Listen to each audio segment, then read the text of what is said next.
Hello and welcome to ShameOver, where you can lose the hangover, not the booze. I'm your host, Erica Mallery, and this is a podcast for those interested in moderation and drinking less, and who want to find peace and balance in their consumption. I am on this journey with you, and I am proof that you can drink less without going cold turkey or all out sober. If this sounds good to you, let's get started. Welcome back to the ShameOver podcast. Today is part one of a really important conversation that I'm having with Terry Tateossian. And if you found yourself thinking that I just don't feel like myself anymore, this episode is for you. We are talking about the signs of perimenopause that so many women miss, myself included. This is everything from anxiety to rage to brain fog, ADHD symptoms, alcohol cravings, and simply feeling off. So if you've been blaming yourself, your stress, your kids for how you're feeling, you're not alone.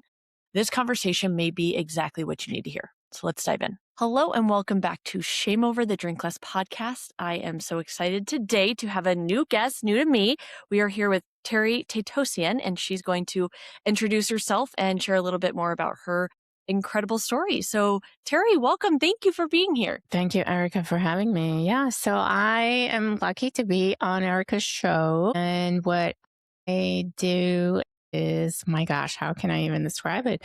So currently I work with women who are in perimenopause and menopause, and I run yoga retreats that are specifically for menopause and perimenopause and women over 40, but that's not what I always did in the past. So I'm going to be 50 this year. Looking forward to that.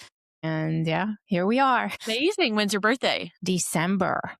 Okay, so you're end of the year. I am turning 40 in just under 2 weeks. Actually, maybe 2 weeks tomorrow. Yeah. So there you go. Yeah, happy birthday. Big milestones for us. Mhm. Yes. So tell me a little bit more about your story and how you got to working with women in this very important chapter of our lives that is, I feel like, very much been pulled the rug over, right? Like us as women, we're not supposed to age, we're not supposed to do any of this.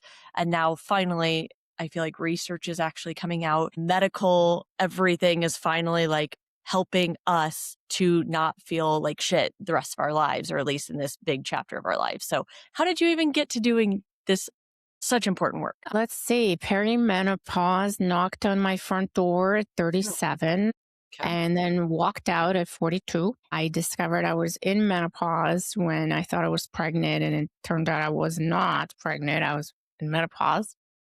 Oh, wow. And it was a whirlwind of a lot of fun. And yeah, and then I kind of got my act together, because for about 20 years before that, I was a business owner. I ran an agency, had multiple businesses between the ages 25 to 40, and had ended up gaining a lot of weight and trying to run a business. And that caught up with me eventually. And perimenopause was not fun when you're 80 pounds overweight. So I had to get my act together and figure out what the heck's going on and lose the weight, get in shape, start lifting weights, figuring out my protein intake, figuring out my nutrition, which was a very big deal, especially if you're in perimenopause. And yeah, figuring out my sleep, optimizing my schedule, saying no to a lot of things, right? So relearning how to be completely from scratch. God, that's huge. And I'm sure that was probably the hardest part of it, but the most important part of it, just learning to be. Yeah, like we're trained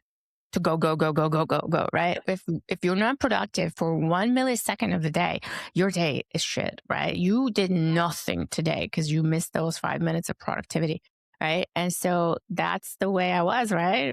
Just go. And then perimenopause really forces you to rethink that whole thing, because the overwhelm button starts to turn and flash red, and your system starts to overheat, pun intended.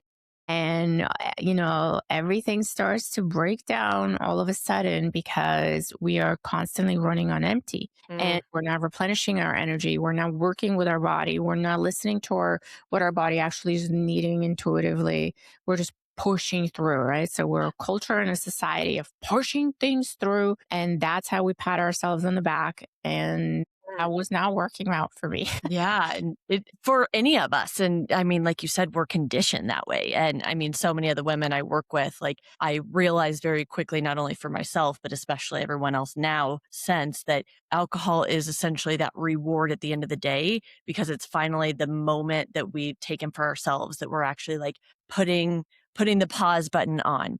And we know it's counterintuitive, but it has proven to be effective and work quickly and consistently works every time. So, yes, I feel all of that. Before we get into that, how did you even figure out that you were in perimenopause? Because I know 37 can seem on the younger end from at least what we're taught. And, especially going in, like I was thinking I was pregnant and oops, guess not, it's something else. So, how did that even come to be? I was on this journey of Mhm. trying to get my act together because I was literally on the edge of falling into alcoholism, right? So I started noticing a lot of behavior changes, like what you just described. Oh, it's my reward at the end of the day. Have a glass of wine.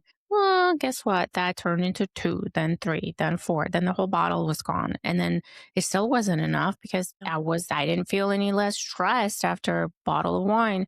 So then the vodka started coming out, and then one, two, three vodkas later, we're finally, calmed down. But then months and months and months of this, and then I started waking up and thinking, do I have enough vodka in the freezer? I wasn't thinking like, I better go get my workout in, or, what do I got to do for my job? Or, no, I was thinking about alcohol first thing in the morning.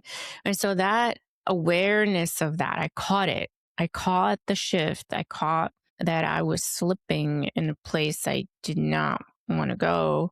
And so I had to cut it all out. And that's when the sugar cravings started coming in. So I cut the Mm. alcohol out, Oh, the yeah. sugar cravings. I didn't know that. So then I was devouring like every jar of Nutella I could find, every chocolate mousse cake, and all this ice cream every night, pints, or not even pints, sometimes whole gallons of ice cream. Mm. Okay.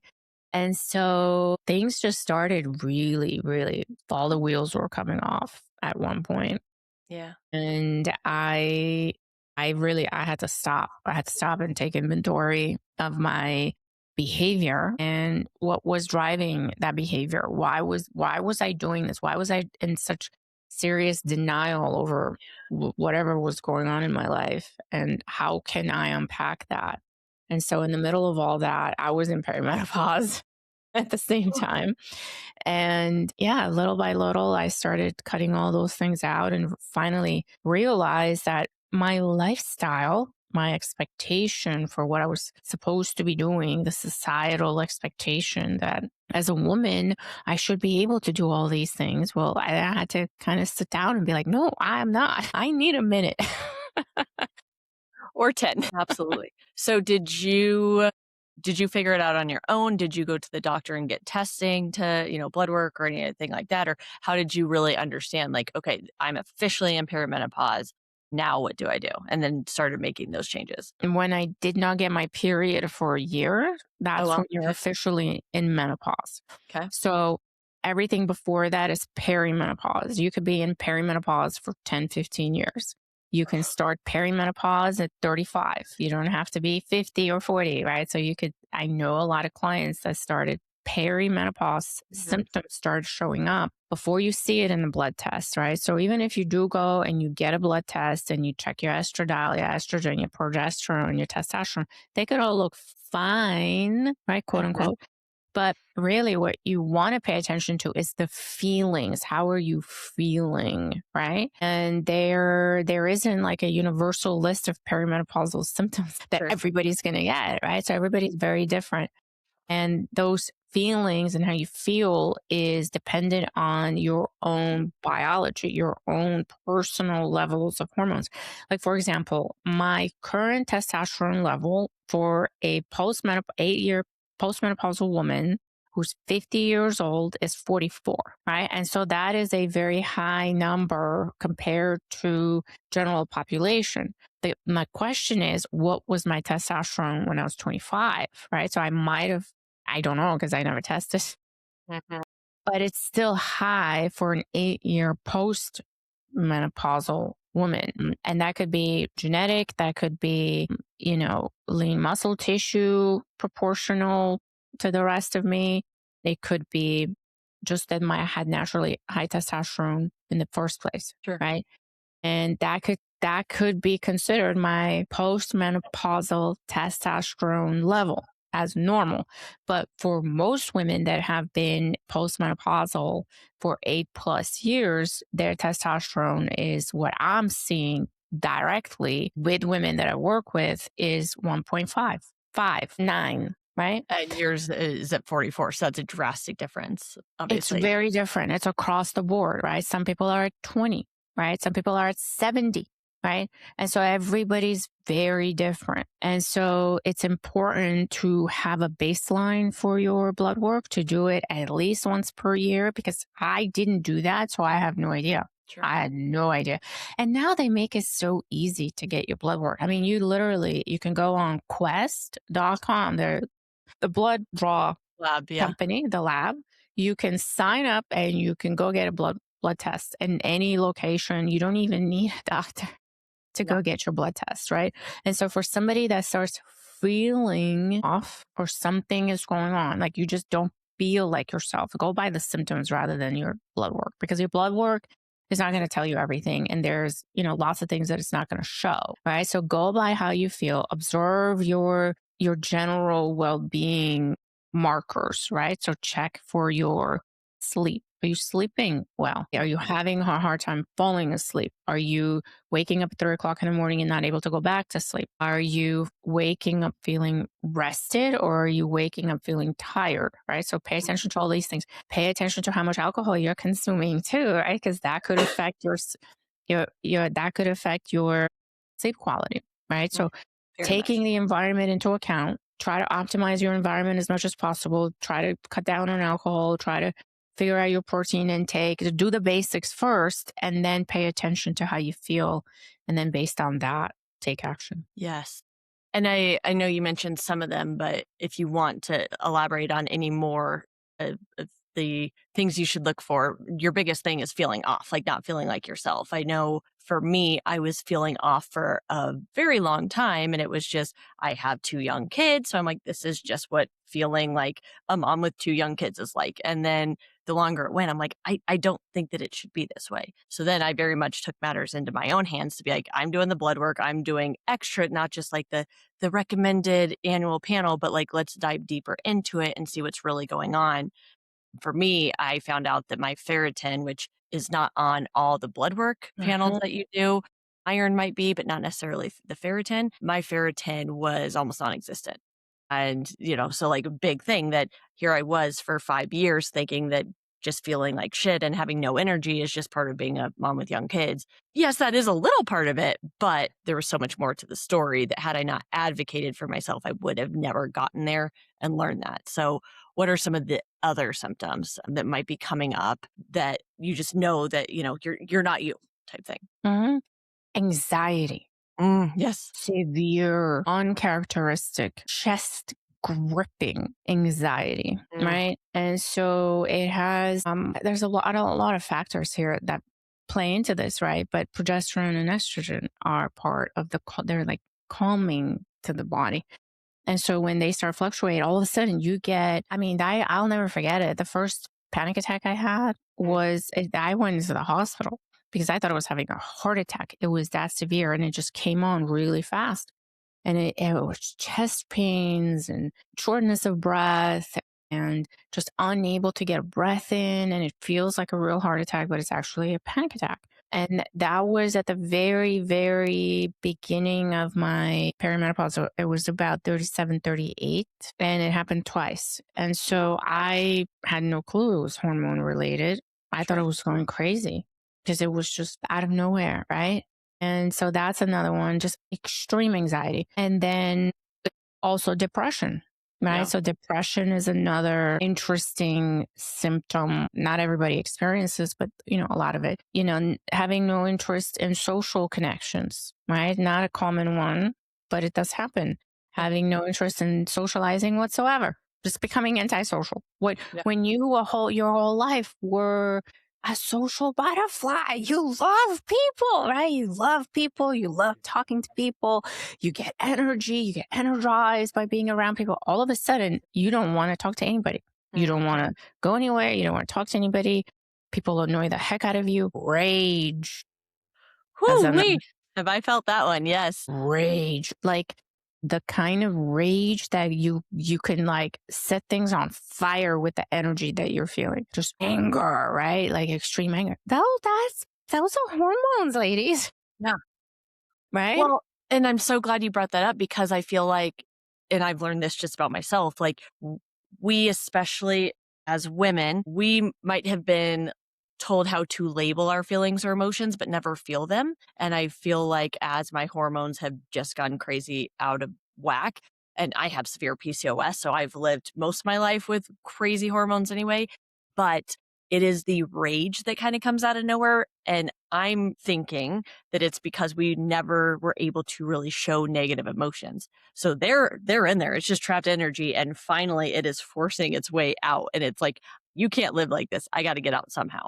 So is that something Mhm. that you've experienced, or a lot of the women that you work with really feel that is a big thing for them? Oh, yeah, absolutely. Like internal unleashed rage is toxic, right? Mm, And so finding a way to, first of all, be aware that you're feeling it, observing it, naming it, like, hey, I'm feeling rage, right? And that's okay. Make that be okay. You're having an internal tantrum. I was just talking to somebody earlier, and we exactly what you said. We're conditioned not to allow these negative feelings mm. to be, out there, and we're suppressing them. We're not even allowing ourselves internally to recognize and be aware of them. And so what did they do? They get even more enraged. They Yes. get passive aggressive, right? And so they're going to bust out. They're coming. They're coming out Well, somehow. and it's all the negative emotions because I know women, girls, whatever, we let girls cry even at a young age, where boys, we teach them not to. But it is amazing because I shouldn't say it amazing, it's fascinating and ironic, but every call that I've ever been on, whether it's a one-on-one or group call, as soon as the woman starts getting emotional, crying, tearing up, the first thing she does is apologizes.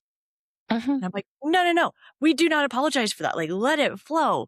But it's amazing that we were even taught that crying is okay up to a certain extent. Yet the second that we do, we apologize for it.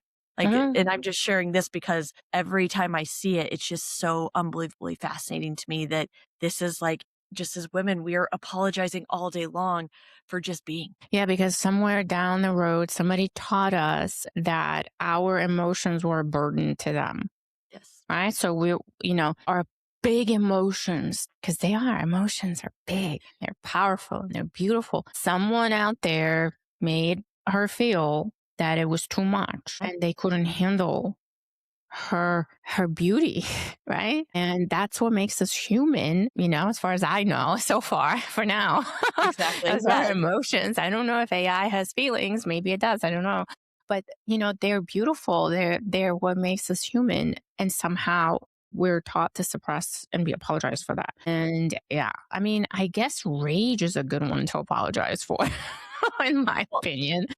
But, some of them, anger, I'm sure is, another one well, deserves an apology, but for maybe for the impact that it has, not for the fact that I feel it, right? that's Because exactly it. Yeah, and anger is a very normal emotion. Anger turns to rage when it's not dealt with for so long. yes, yeah. Another symptom is ADHD, right? Interesting, because yeah, this has come up so much. Like, I used to be super focused, and now I totally feel like I can't focus on anything. So talk Mhm. more to that, because that comes up all the time with my group. Yes. So this was another funny story. I've got a lot of funny stories with this whole thing. I love So those. I was recording a podcast with a guest on my show, and she's an ADHD therapist who's also going through perimenopause. And so we were chatting, and she starts naming all the symptoms of ADHD. And I'm like, I'm sitting there. I'm like, check in my head, check, check, check, check, check, check, check.